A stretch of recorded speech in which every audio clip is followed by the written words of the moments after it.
45 minutes away from Toronto. Okay, very good. How about you? I'm pretty close to Philadelphia in Pennsylvania. Oh, nice. Yeah. How's your studying going with the shlokas?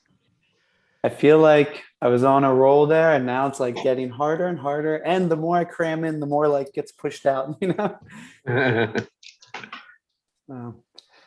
But it's good.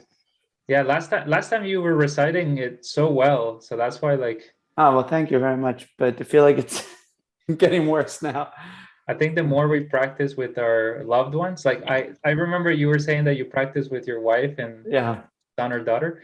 my daughter. Yeah. I practice with my girlfriend, and she's actually like tested me. Okay, so what does this word mean? And then at the end, she also tells me, okay, what does the whole text in English mean? And then she'll quiz me. I love it. That's great. It actually makes it retains the shlokas a lot better. That's wonderful. Yeah.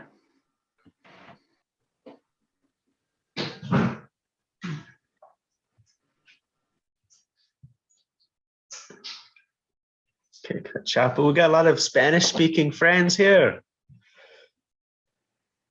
Mis amigos.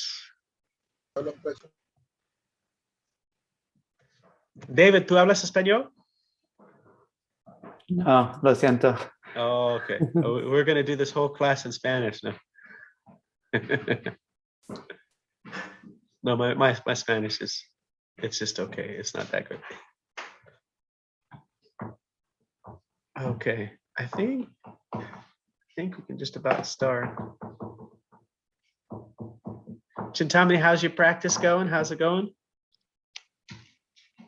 Hi, good morning. Actually, since we are here in chapter 15, right? We're in chapter 15. I'm doing like from the beginning, the first chapter and this one. So that's what I'm doing. Yeah, chapter 1 and chapter 15. God, that's a hard one. I actually like it. I like languages. And I like that when you associate the words and the roots of the words and the roots in the words in Spanish and in English so I like that.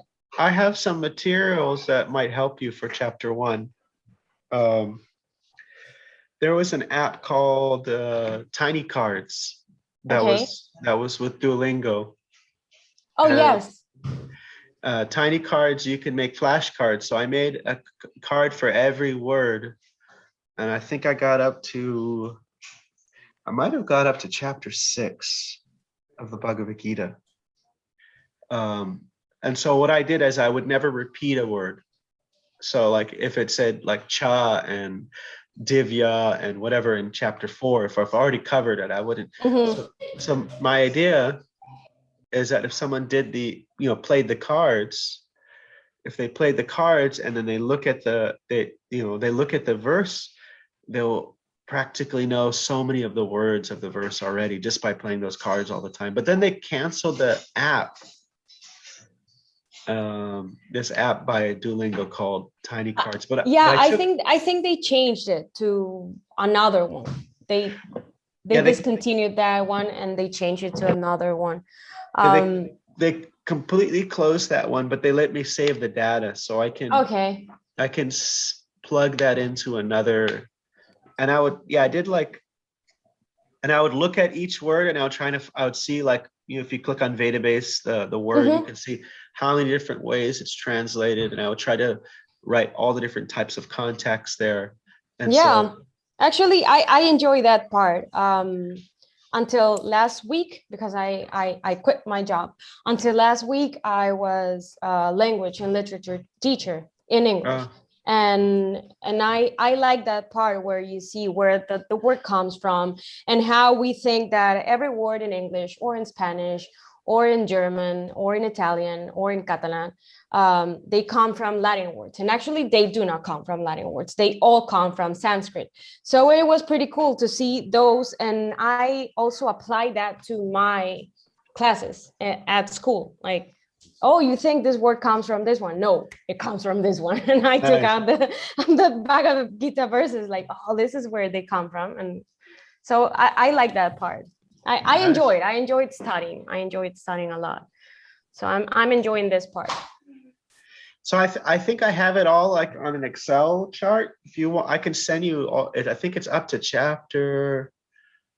I think I got up to chapter 6, and I was hoping to finish it because, yeah, with not repeating words in each chapter, it's like less and less unique words. But then they closed the app. So welcome everybody. Thanks. It's good to see all of you. Bailey, Chapu, David, Carlos, Tamani, and we are on Haribol, Hare Krishna. estaba diciendo que ibas a hacer la clase en español. Me parece maravilloso. No, actually, no, that's going to be your job. Ah, Yeah, no, pero aquí hay varios que hablan español. No me eches el carro.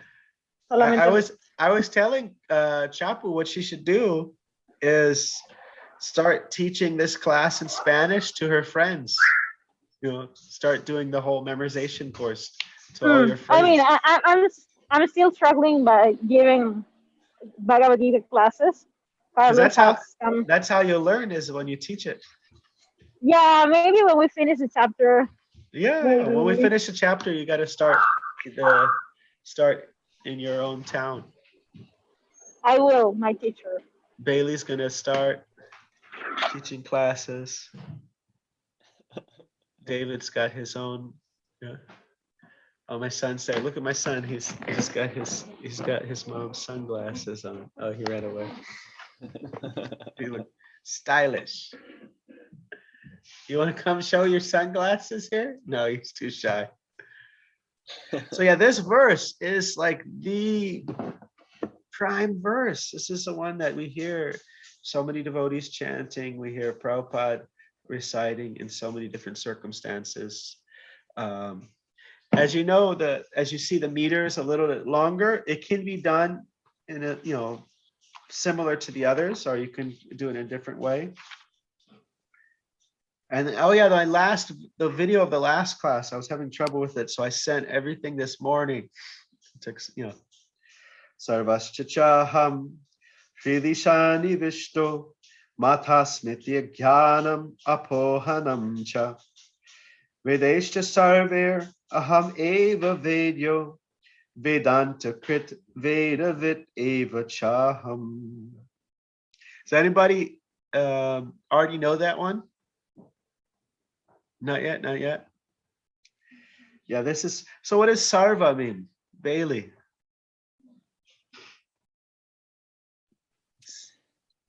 Well, I have the translation in front of my face, so maybe quiz somebody else. Okay, with the translation, I can tell you though. Tell me. Of all living beings. Now, does it mean all living beings, or what does Sarva itself mean?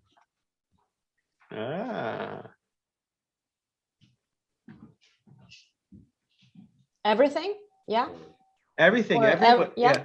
All, everywhere, everything. Mm-hmm. Sarvasya. The asya of Sarvasya. Yeah, I have to see what asya of Sarvasya makes it. What does it make it? But yeah, Sarva just means all, everywhere, everything. Sarvasya chaham. And everyone, what does aham mean? Chintamani. Me? Yes. I? Aham. And point to your Hridi. Here, Hridi. heart. Now, okay, Carlos, point to your ears. Point to your eyes. Point to your toes. Point to your nose. Now point to yourself. Why do you point to your heart? That's because that's where the soul is.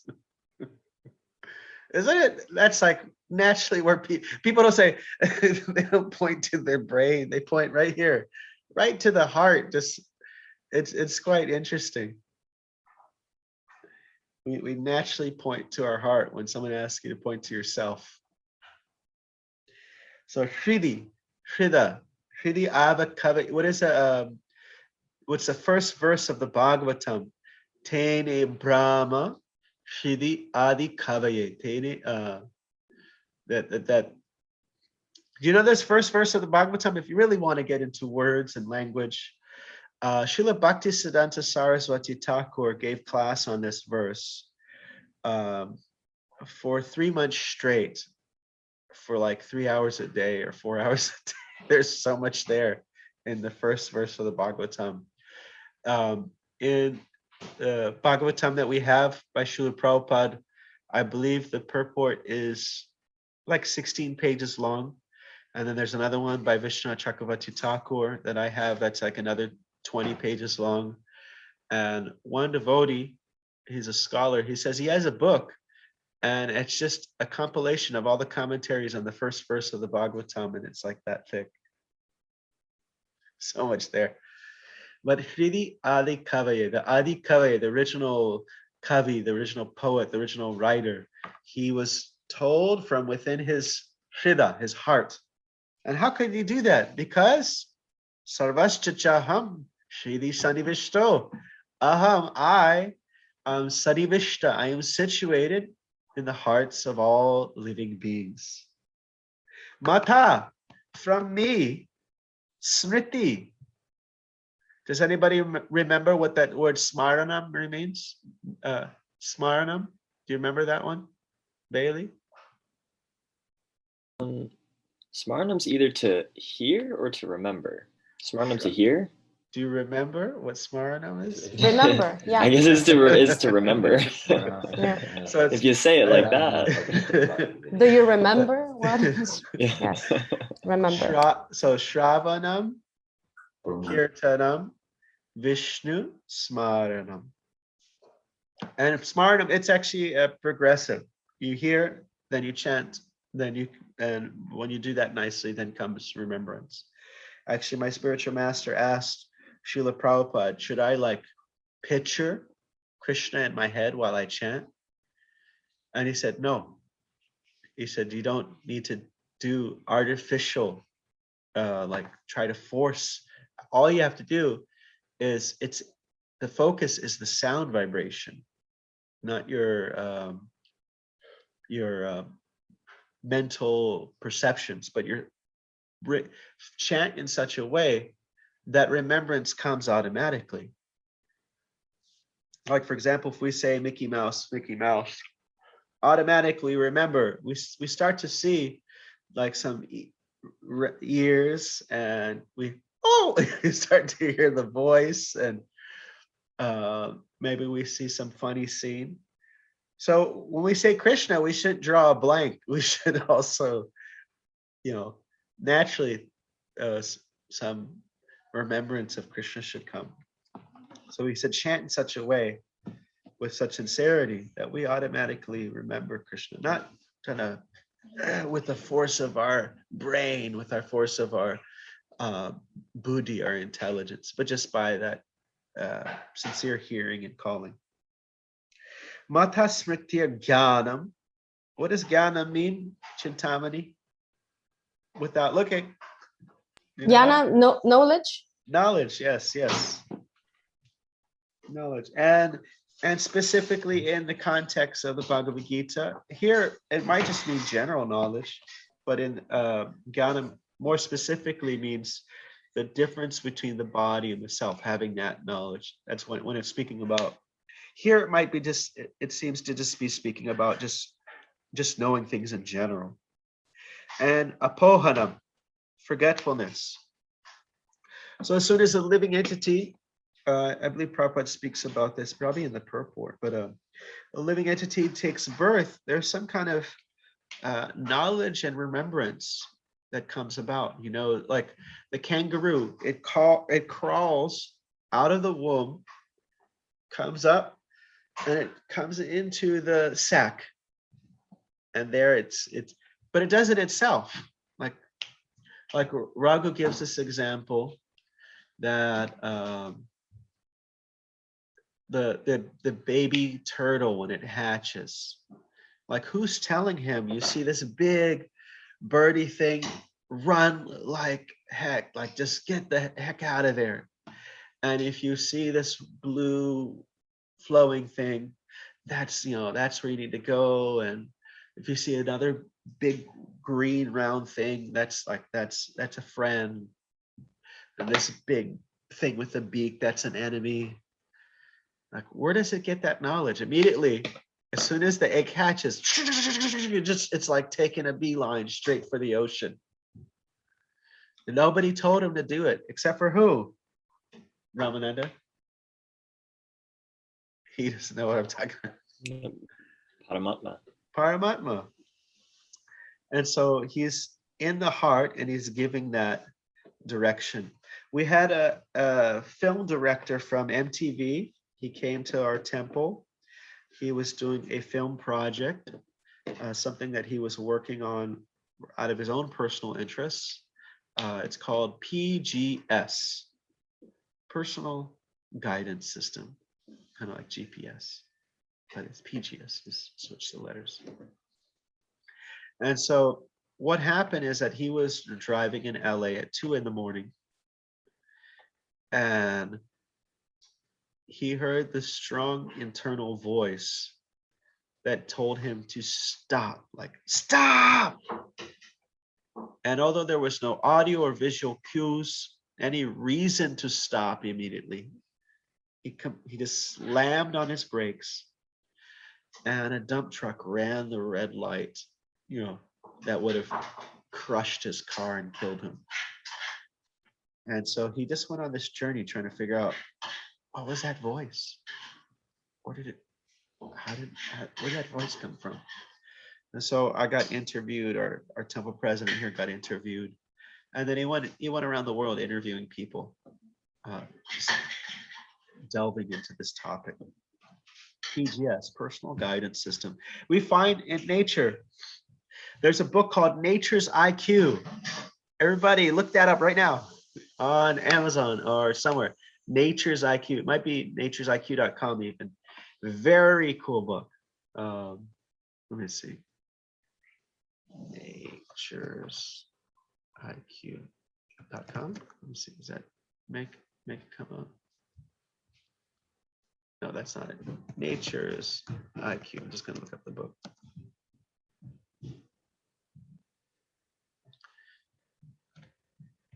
Balazs Horansky, that might be correct. Yes, it's a devotee. It's two. One, I know one of them. It's a team of scientists. Yes.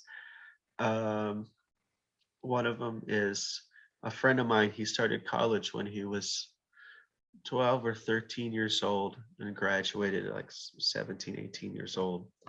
And he's one of the many jewels of Idaho. Him and his sister and his neighbors' kids all went to do a homeschool at the temple, and their main curriculum for homeschool, guess what their main curriculum was? Bailey. Srimad Bhagavatam. Like they did all except for like math and like science labs and stuff, like writing, everything. They did their work through the Srimad Bhagavatam. Wow. And they started college at 11 and 12. And I think the latest started college. Like my friend, another friend of mine. Okay, we got Eileen coming in. Another friend of mine, his uncle was a monk with me.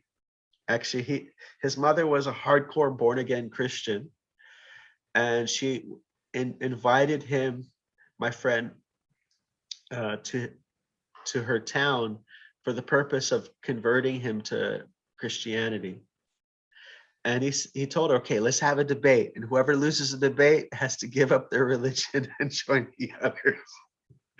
And so she became like hardcore Hare Krishna. She, fanatic Christian to fanatic Hare Krishna. And all her kids started going to the temple and stuff, and the whole family, except for her husband, became devotees. It was a big family, and he's very nice too. And her kids came and stayed with us a couple summers, each, the oldest daughter, then the second oldest daughter, and first the son. And So he was just, if you met him, you wouldn't think, okay, this is like a educational type. You think, okay, this is just a kind of jock kind of type of person. But he went to that same homeschool program where they did the study through the Bhagavatam, and he started college at 14, and he graduated very early, and same story. But yeah, they all mostly started college around 11, 12, and the one who started college at 11, he became Oxford University's youngest PhD. And he did his PhD on Jiva Goswami's Sat Sandarbhas, on just like 2 verses or something of Jiva Goswami's Sat Sandarbhas. And someday he'll probably be a guest speaker on Wisdom Sages. He does this amazing glorification of the Bhagavatam, talking about all different features of the Bhagavatam. Much like some of the content that you heard the HD Goswami spoke about was similar. I think they know each other well. They're both professors, religious professors.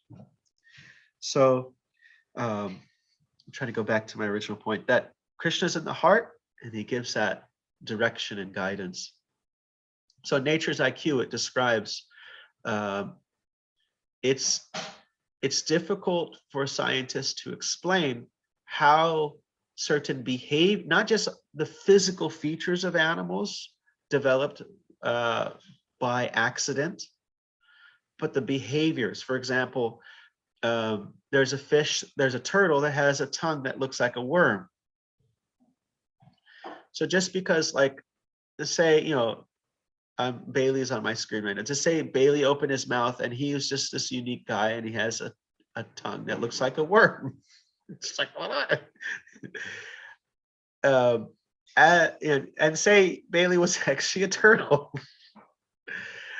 How would Bailey begin to know, okay, I don't chase after fish and like snap at them, or now I just wait and wiggle my tongue?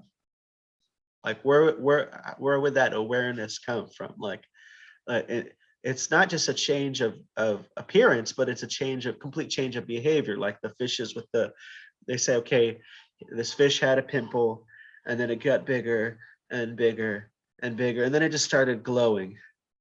And instead of being like a fish that like before, where he would chase around other fish and munch on, try to catch them, he just sits there and lets his pimple glow and shake, and then he bites something that comes by that comes to like, chase after his glowing pimple.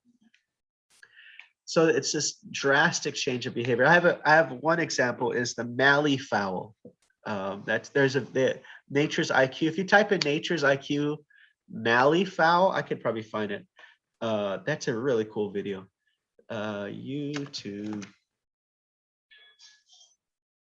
Nature's IQ mallee fowl.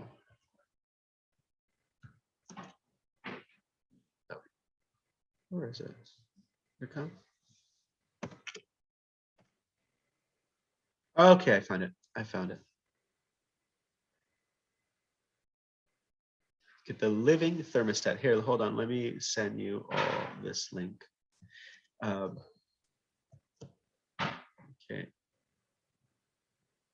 Here we go. So yeah, save this video. It's a really cool video. So basically this bird, it builds a 6-foot wide, 4-foot tall mound of leaves and sand. And it lays its eggs in the mound, and it's able to maintain the temperature of the mound by removing sand, adding leaves, adding sand, removing leaves, because the leaves decompose and they produce heat. And he's able to maintain the temperature within like a 1.5 degree fluctuation. It's a very steady temperature. So Chapu's, I think, adding from another computer, something like that. And this is, I think, the male bird. I think the female bird lays the egg, stays around for a little bit. The male bird is there and is taking care of this huge mound where the eggs are in the center of the mound, deep buried underneath this like a few feet deep underneath this huge mound. And then when it's time for the eggs to hatch, then the male bird also leaves, and then the eggs hatch underneath this giant mound. They have a special lung system that they can breathe practically buried alive. They takes them about an hour to crawl up. They rest for about a few minutes. Then within another hour, they're running, and then they're flying by the end of the day. They're mostly birds that run around, alley fowl. And so here's the question: if that scenario came up by accident, you have survival of the fittest. If it came out by accident, then how do you build up to that scenario? Because if you don't do it perfectly, if the temperature is not right, what happens to the eggs? There's no bird. So what's the scenario that they asked different scientists, create a scenario leading up to that where the eggs are surviving, and then it developed into this other system. And everybody was dumbfounded. Nobody could come up with a system. So here, Krishna's saying, I'm in the heart. I'm providing this intelligence. Here, my son is, I think he's hankering after the iPad. Okay, you want the iPad? You come say hi to everybody. Come say hi. And what do you want to play? Minecraft. What? No. What? Hello. What do you want to play, Ramananda? Minecraft. Any of you guys have kids that play Minecraft? Minecraft. There you go.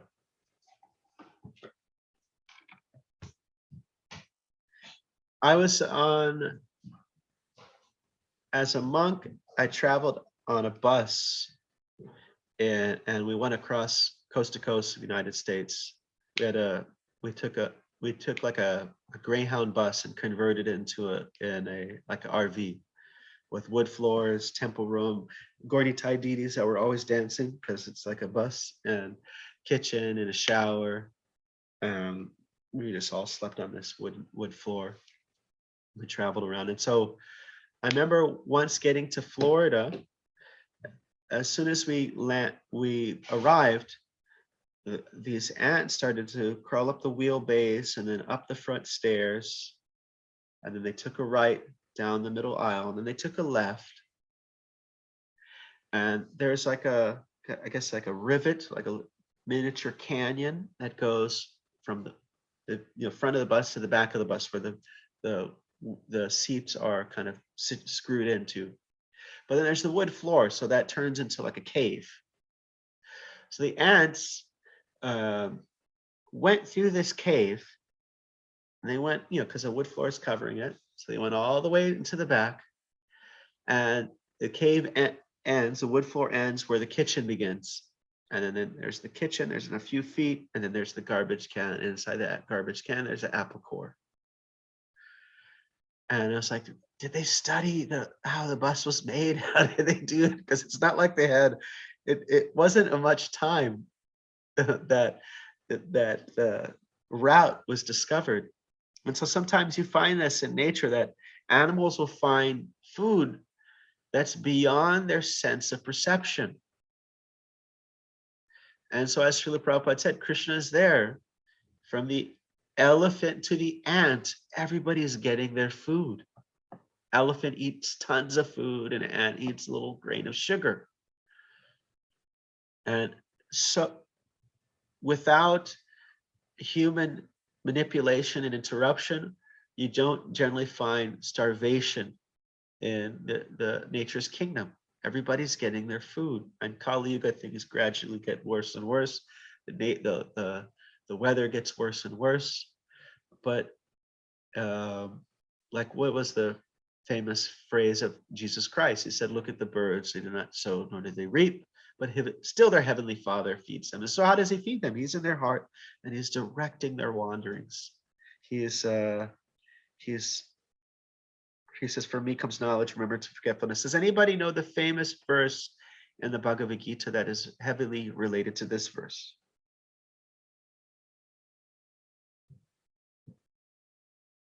You don't have to say the Sanskrit, but maybe you remember the English or something. Like, what's it about?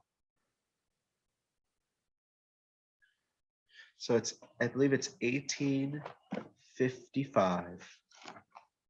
That is a very important verse, and it is very connected to this verse. Nope, no, that's the Bhakti verse. It is 1861. Ishvara sarva bhutanam hrideshe Arjuna tishtati. So the first line is basically the same line. It's just phrased in a different way.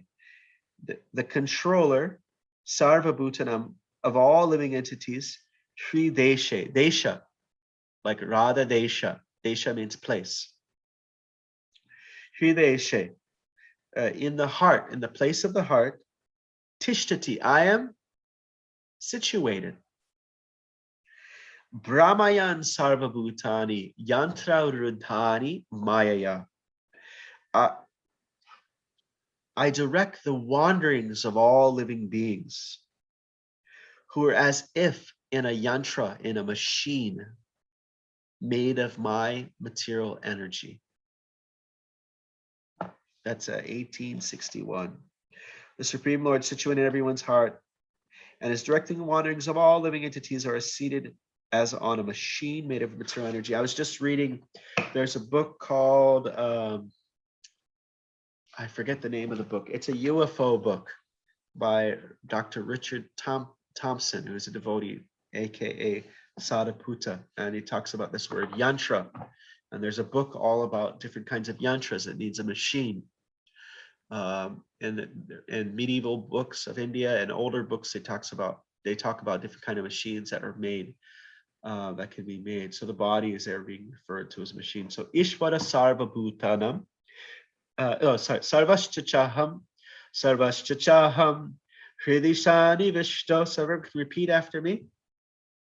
Sarvaschachaham, Hridishani Vishto.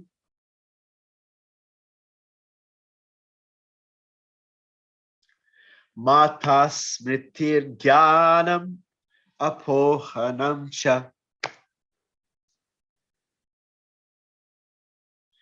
Vedeshcha Sarvir Aham Eva Vedyo.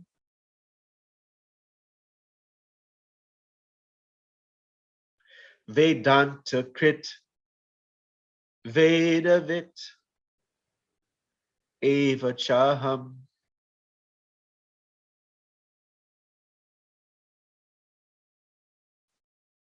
So the first half, so remember, what does the M stand for in the HOME acronym of the Bhagavad Gītā of chapter 15?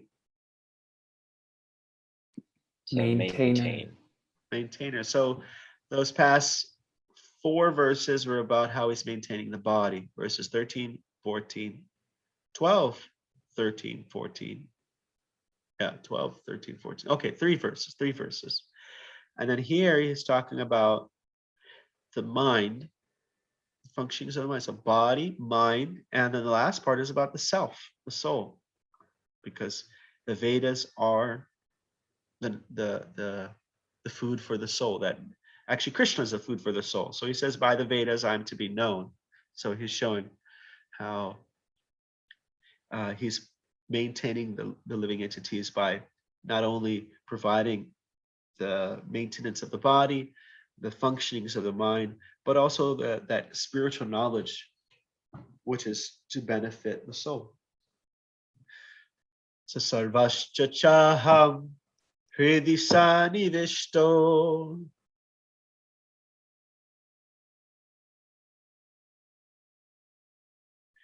Matasmitir jnanam apohanam cha.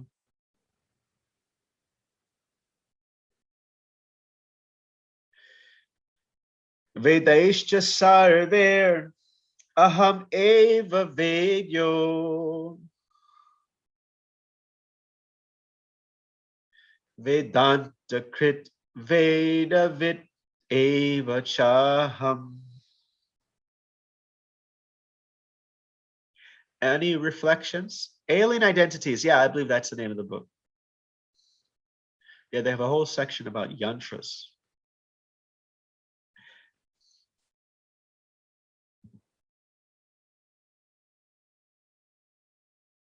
Anybody have any reflections? Welcome, Eileen. Hare Krishna. Sarvascha chaham hridisani vishto.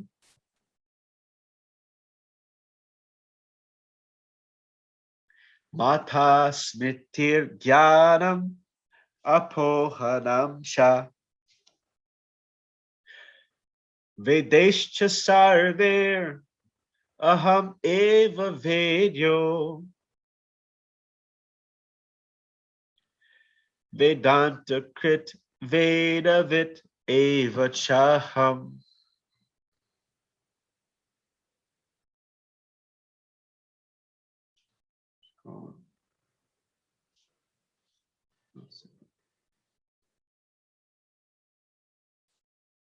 So somebody else want to do the recitation?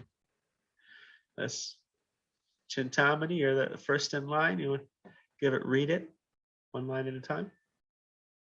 Okay.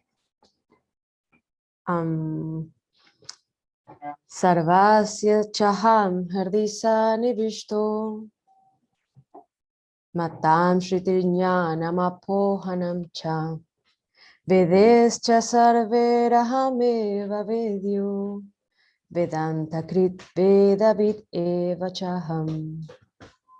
All right, all right. And Mr. Stallings? Sarvasya chaham hridi sanivishto. Dishani Vishto. Mata shmitir jnanam apohanam cha. Matasmiti Jnanam Apohanam Cha. Vedeshcha sarve aham eva vedyo. Vedeshta Sarver Aham Eva Vedyo. Vedanta krit vedavit eva chaham. Vedanta Krit Vedavit Eva Chaham. Wonderful, wonderful. And here's some, let me see if I know some other melodies. There's Sarvash Chachaham Hridisha Niveshto Matasmitir Jnanam Apohanam Cha. Vedeshta Sarvir Ahameva Vedyo Vedanta Krit Veda Vedeva Chaham. It's kind of similar to, let's see. Aham Vaishnavanaro Bhutva Praninam Deham Ashritaha Pranapana Samayukta Pachamyanam Chaturvedam Sarvascha Chaham Hridisha Nivishto Matasmiti Jnanam Apohanam Cha Vedeshta Sarvir Aham Eva Vedyo Vedanta Krit Veda Vedeva Chaham. That one might be more easy for some people. There's a few others as well. Sarvascha Chaham Hridishani Vishto Matasmiti Jnanam Apohanam Cha Vedeshta Sarvir Ahameva Vedyo Vedanta Krit Veda Vedeva Chaham.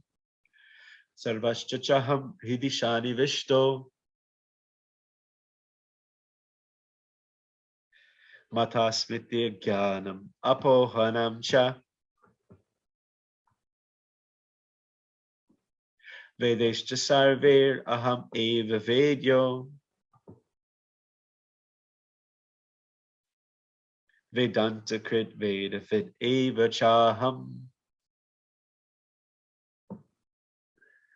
Okay, Mr. Bailey. Sarvasya chaham hridi sanivishto. Sarvascha Chaham Hridishani Vishto Matasmitir jnanam apohanam cha.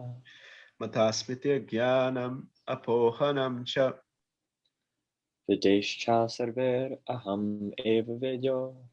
Vedeshta sarver aham eva vedyo. Vedanta krit vedavit eva chaham. Vedanta krit vedavit eva chaham. Chapuji.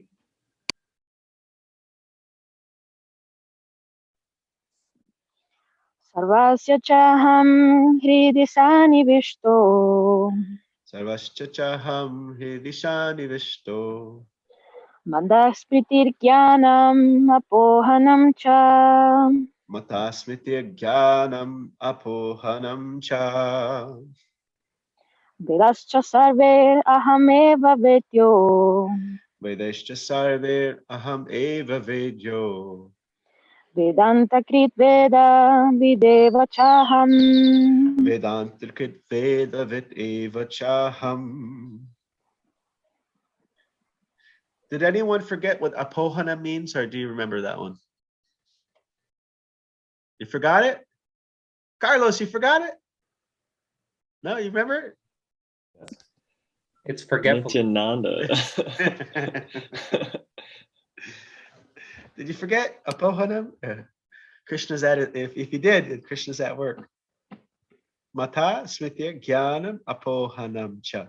Does anybody remember the example of I mentioned before, intellectual digestion in Ayurveda? How we don't just digest food, we digest things like vision. Our vision is a process of digestion. Something comes in and it's processed. Or our food is our information comes into our hearing, our eyes by watching a TV. That's like we digest it, we process it. Sometimes we don't process it well, and it's just like floating in our head. And I gave the example, oftentimes when we're sick, it's hard to like digest your thoughts. It kind of just float, your head's just kind of in a cloud. And if you want to like forget a movie or a song, it's just like it's not easy because you have poor intellectual digestion. So here Krishna is giving smriti, knowledge, awareness, or smriti, remembrance, and forgetfulness. So hopefully we forget the things we want to forget. Like one devotee, he was explaining that he had experienced that he was drowning in Mayapur, in the heavy, strong river of the Ganga. He was there and he almost drowned, and he said some stupid commercial song came to his head. It's like, Krishna. He's like, okay, I gotta try harder. I gotta really fill my consciousness with Krishna, because there's all these what is it called, vasanas or sanskaras, all these things implanted in the consciousness that are there. And so now we're on the second part, is Vedeshta sarver. By the Vedas, Vedai cha sarve. By all the Vedas, aham eva vedya. By all the Vedas, I am to be Vedya. I'm to be known. I am the object, the Vedya, the knowable object. And I am the Krit. I am the compiler of the Vedas. I put it all together. So how many Vedas were there before the time of Vyasadeva, Chapuji?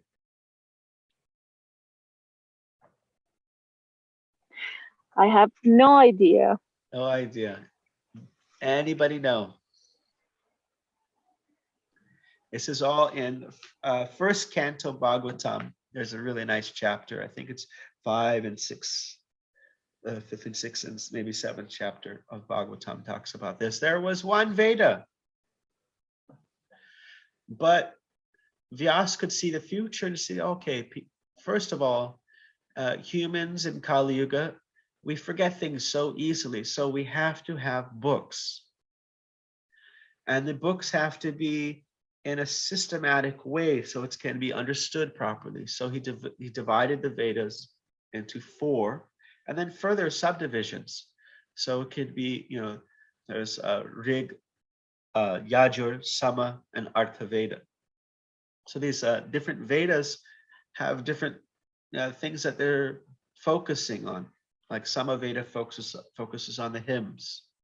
And then and most of those Vedas are deal a lot with karma kanda, more of the materialistic religious processes, do these ceremonies to get things, and then the Upanishads bring in a more philosophical level and talk more about the soul and kind of dog on the materialistic religious side. And then you have literature that deals more in histories, and then it goes into bhakti, the bhakti sastras that are even more confidential. So just like most people in the world are only interested in materialism, most of the literature, even in the Vedas, are just materialistic.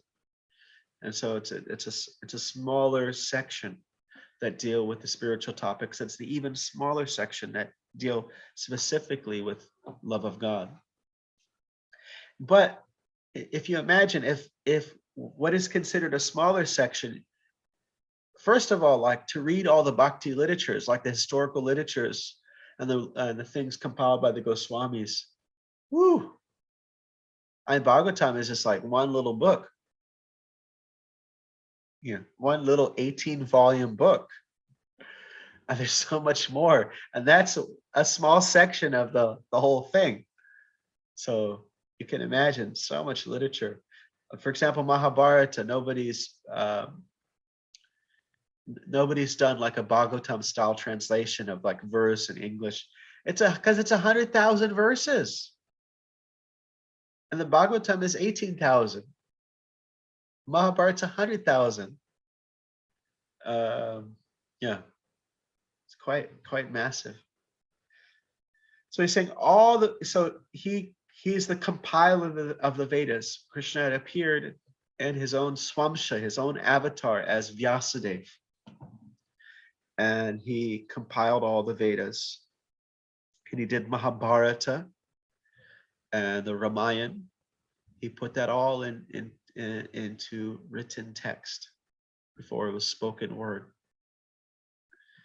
And as you may remember, he still did not feel satisfied.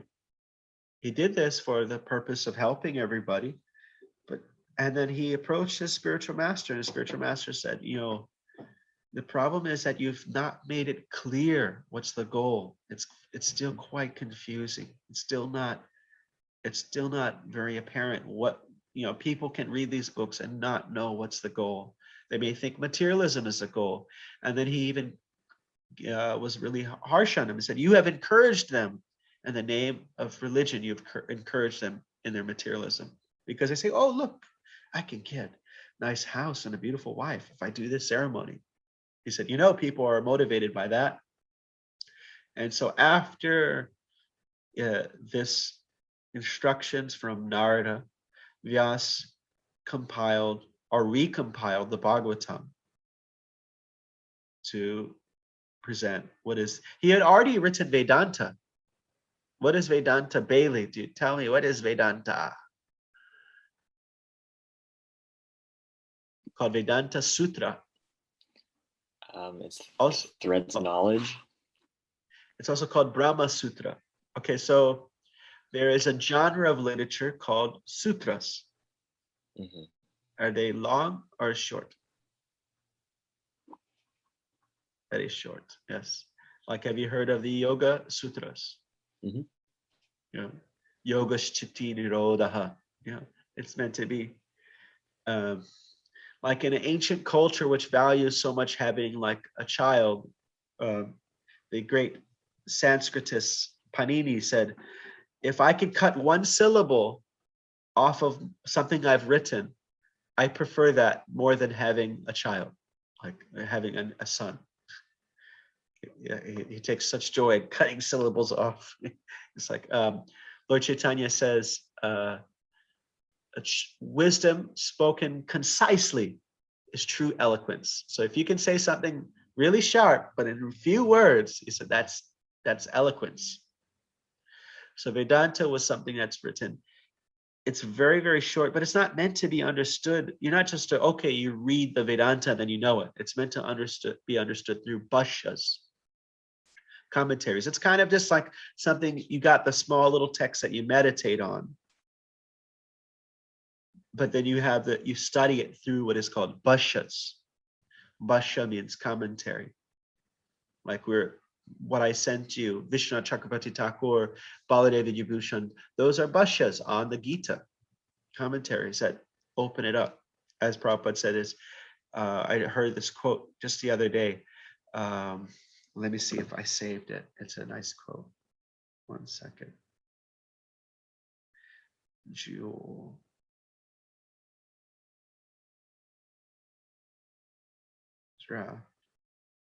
And it just reminds me of what we are doing here. Okay,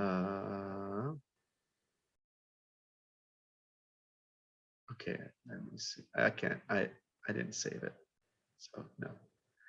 Let me see if I can find it. If you don't mind. Any questions or reflections?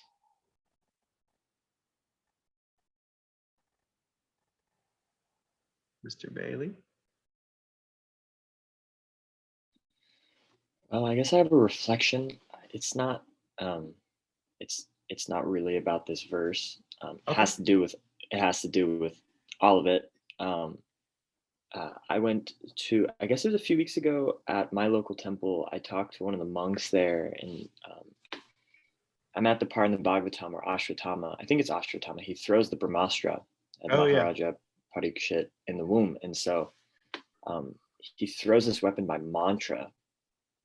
And he told me, he said, have you ever seen the video where people put like sand on a tarp and then they play like a certain vibrational frequency on the tarp? The tonoscope. And it literally, what was that? Tonoscope. Is that, and it makes the shapes with like the geometric forms with the sound. Yes. Yeah, and so that was for me, that was just a fantastic representation of just like, this is actually happening. We were just not capable of producing such refined sounds in this age. Nice, yeah.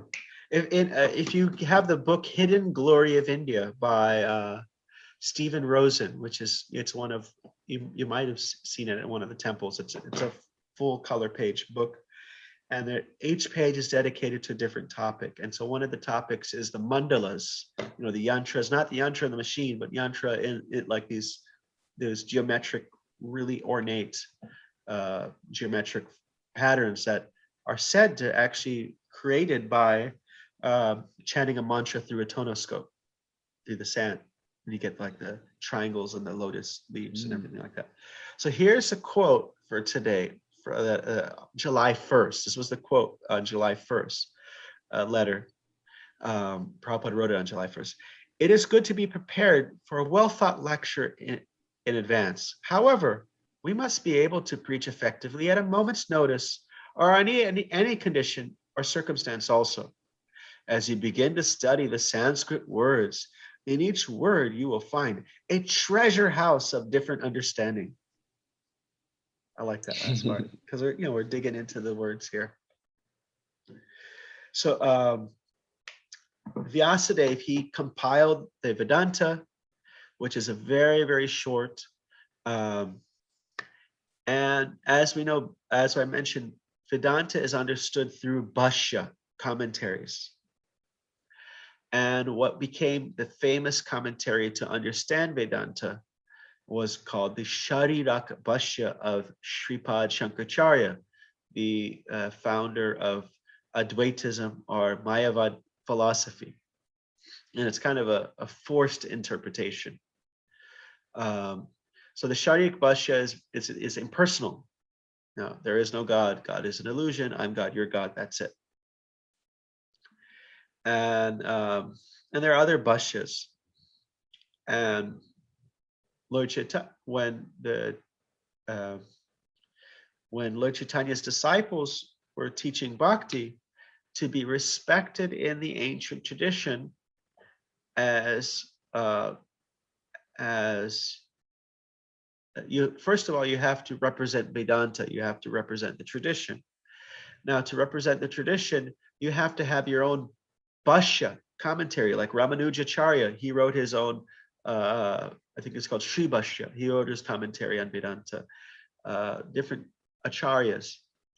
And Lord Chaitanya, he didn't, because do you know what is called the natural commentary on Vedanta? Anybody know what that is? Okay, so say Bailey has an idea, or say I'm gonna pick on Carlos. So Carlos has an idea, not pick on Carlos is actually gonna write a book about his an idea that he has, and then I write a book about his book and say, actually, this is what Carlos' book's about. This is what it's, and it's totally like this whole other picture. And then Carlos writes his own book that is like 18 volumes long, describing what he really meant to elaborate on what he's actually writing about. So that's like Vyasa's Vedanta. And what is the 18-volume Bhashya for the Vedanta?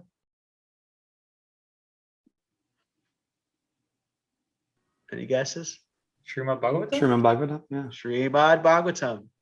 So they're written by the same author.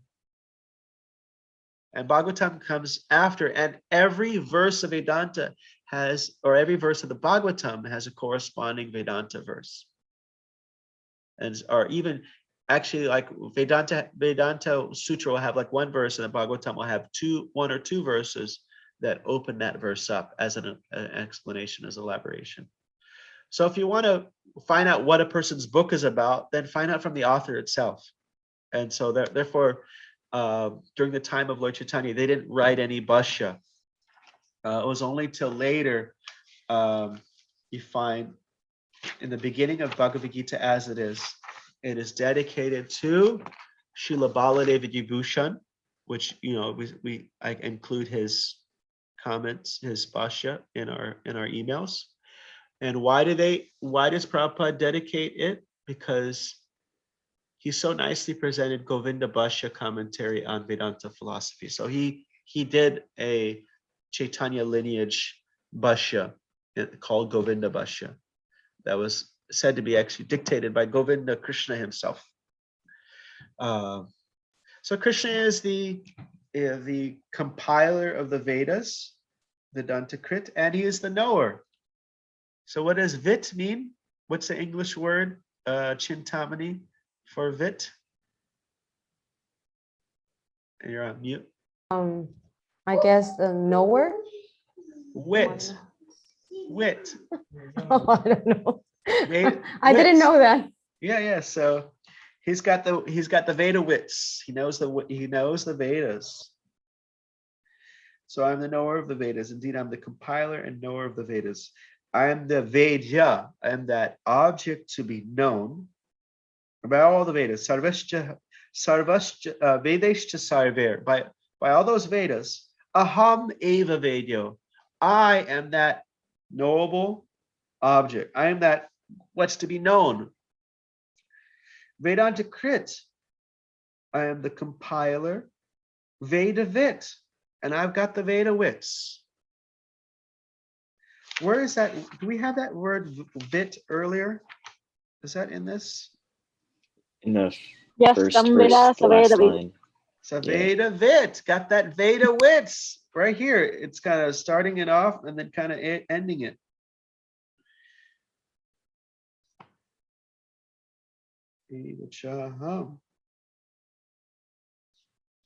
Nice.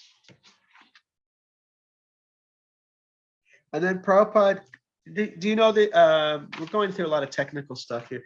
Do you know this term Sambandha, Abhideya, and Prayojana? Does anybody know that one? Okay, it's it's hypothesis, experiment, result. Sambandha, Abhideya, Prayojana. Hypothesis, practice, goal.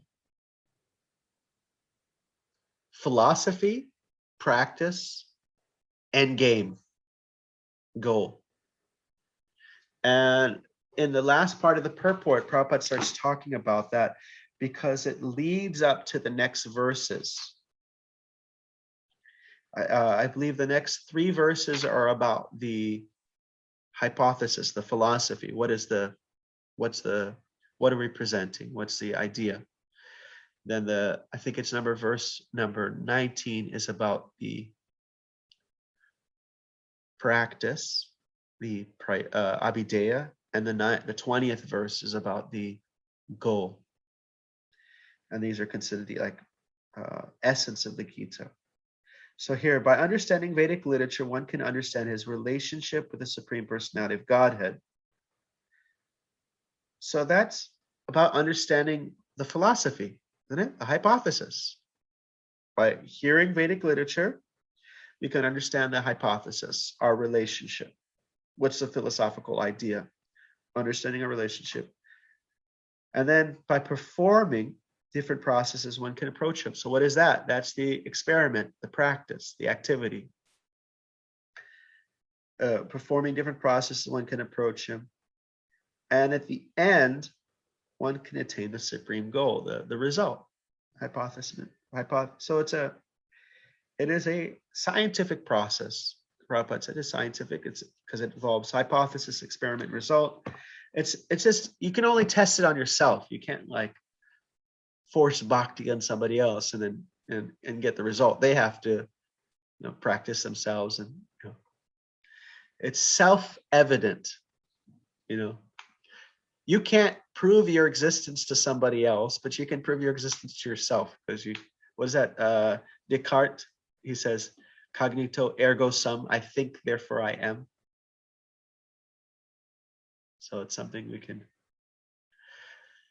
So who didn't get to recite it? Who didn't recite it yet? We got Eileen. I think it's your turn. Could you read off the verse to us, one line at a time, and we'll repeat after you? Okay, I'll try. Sarvasya chaham hridhi sanivishto. Sarvasya chaham hridhi sanivishto. Mata smritir jnanam apohanam cha. Mata smritir jnanam apohanam cha. Vedaischa sarver ahameva vedyo. Vedaischa sarver aham eva vedyo. Vedanta krit vedavid eva chaham. Vedanta krit vedavid eva chaham.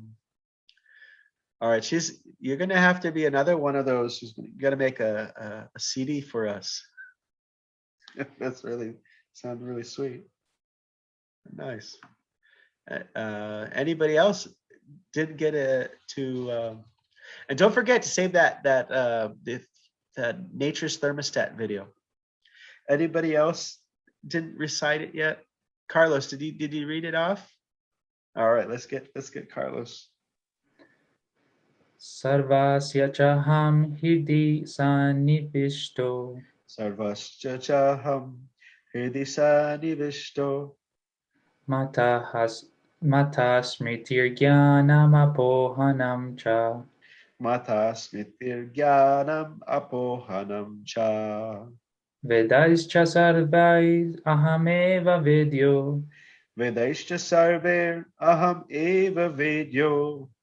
Vedanta krit vedavid eva chaham. Vedanta krit vedavid eva chaham. So do you feel like you understand most of the words here? You're remembering the meanings of most of the words here? Nice, nice. There's a verse, I think it is in chapter 13, and it says, the first line is, Upadrashta Anumanta Cha Paramatmeti. I forget. The Upadrashta, he's situated in everyone's heart, but Upadrashta means he is the witness and the sanctioner. And so here, he's being referred as, as the Lord in the heart, and he is facilitating those functionings of the mind. And he's doing this in the form of this. The Lord resides in the heart of everyone, but in a very aloof manner. We have a Paramatma in the heart, but we want actually Krishna to take his what is it, Swayam Bhagavan. We want to have his original form reside within our heart, not just his kind of aloof sanctioner witness form. And I was just listening to a class, I think it was a recent class. Kushtuba says, okay, you want the Lord in your heart, then what do you have to do?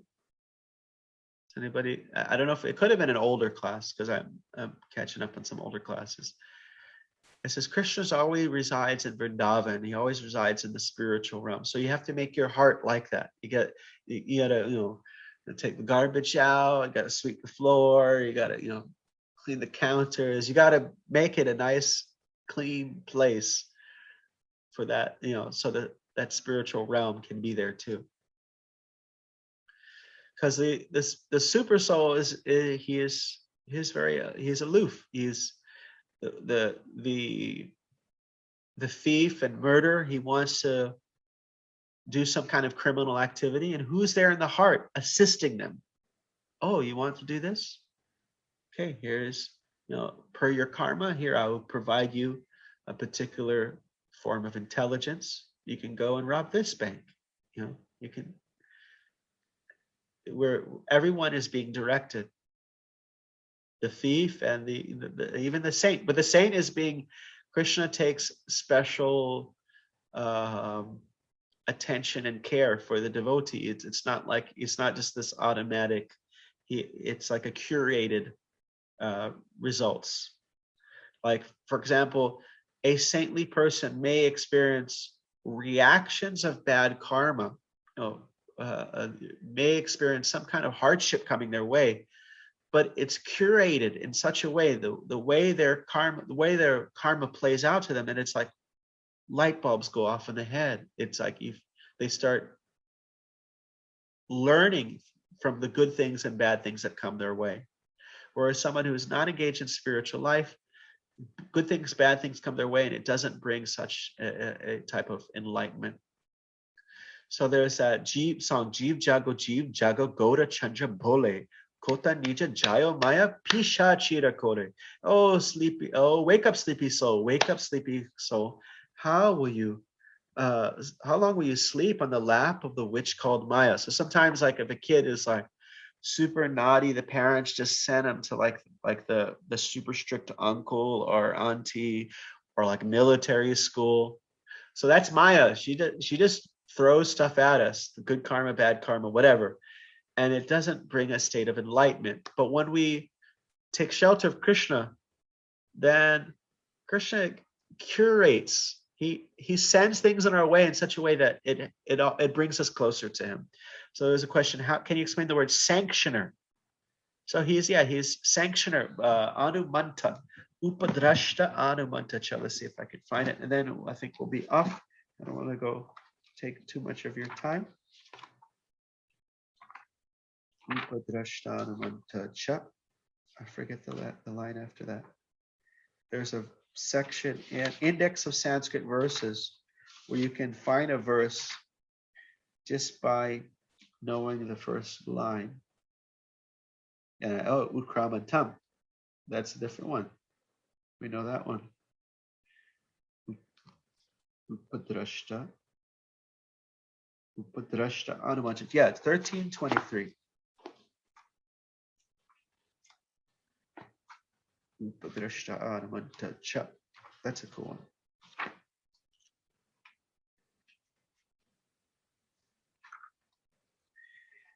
Upadrashta Anumanta Cha Bharta Bhokta Maheshwaraha Paramatmeti Chapayukta Dehismin Purusha Para.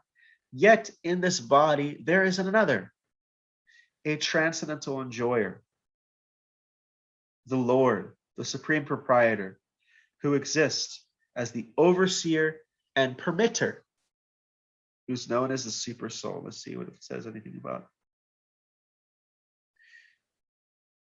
The Super Soul is not as a It's not present as a finite enjoyer, nor as one taking part in bodily activities, but as the witness, overseer, permitter, and the supreme enjoyer. Without the sanction of the supreme soul, the individual soul cannot do anything. So this Maya is this machine works really good. Like imagine if I wanted to scratch my head and then like after a few minutes, the hand comes back down. Like, okay, I'm not the body. But it behaves in such a way that it's like we're in this taxi cab. We just desire, I want to go here, I want to go there, but we are not actually turning the wheel. We're not actually pushing the gas and putting on the brakes. As Krishna says in the doer, in the Bhagavad Gītā, that the fool thinks he's the doer. We simply desire, and the carrying out those functions are facilitated by the Lord. So he's the sanctioner. I may want to fly, but that may not be within my karma. Or maybe I want to fly and I'm a yogi and I live on, what is it called? Tapaloka, or there's some of the higher planets. And there's a higher planet, Gandharva Loka, where there's human-like beings that fly with wings. And there's even a higher planet above that where they fly without wings. I must have been there at some point, or maybe I was a pigeon in my past life, because I always have like a lot of flying dreams. Could have been just a pigeon in Hawaii. You were a hawk Prabhu. Hawk Prabhu, yes, Jack. A lot of flying dreams. And every time I have a flying dream, what happens when I wake up? It's so disappointing. Because in the dream, I was like, I knew I could fly. Like ever since I was a little kid, Peter Pan, I was jumping off the couch. Like, I just got to believe or something. And then, I have a dream. I swear I knew I could fly. And I wake up, it's just total disappointment. But yeah, they're human bodies that can fly in other planets. But, we can't do anything that's not without the sanction. It's all related to this Jnanam Apohanam Smriti. One devotee, he explains that he was in class, there was a teacher's pet, and he didn't like that kid. He said he was kind of a bully to the kid. It was a 6th grade graduation. And the kid was practicing his speech in the mirror, and he used to give speeches, and he always did really good. And so the day came, he came up to the podium to speak, and he said, today I would like to thank, and then he got down, and he got back, and he said, today, and he got back down. And he said, today, and then he got back down, and he fell over. And this devotee, he wasn't a devotee yet, but he got up and started clapping. And the kid came and all shoulders down, came and sat right next to him, and he said, I didn't know you were so funny. So Krishna, he can take away that smriti, that remembrance, that jnanam, that knowledge, and cause the apohanam, forgetfulness. That may be what is sanctioned at that time. That may be what's our the kid had some karma for some time to be able to speak eloquently, but it wasn't like at every moment that sometimes we're dancing really good, and then sometimes we stumble. It's not that the good karmic results are always flowing. It's going up and down. So Krishna is the sanctioner, and from him comes knowledge, remembrance, and forgetfulness. Any other reflections or questions? We're over time here. Well, thank you. How's everybody feeling about this verse? Good. All right. So yeah, we're on the last section here. It's going to get more interesting when going. So thank you very much, everybody. Hare Krishna. Om Tat Sat. We Hare gotta, Krishna. Chapu had to ask that question. Om Tat Sat, and I had to do some research. Om Tat Sat. I'll do some more research. I got a little bit of information, but I want to do some more. I didn't forget about it. Okay. Sure. Jai. Well, thank you. Hari Om Tat Sat. Hari Om Tat Sat. Hare Krishna. Hari Bol, Hare Krishna. Bye, everyone. Thank you. Thank you. Thank you. Hare Krishna.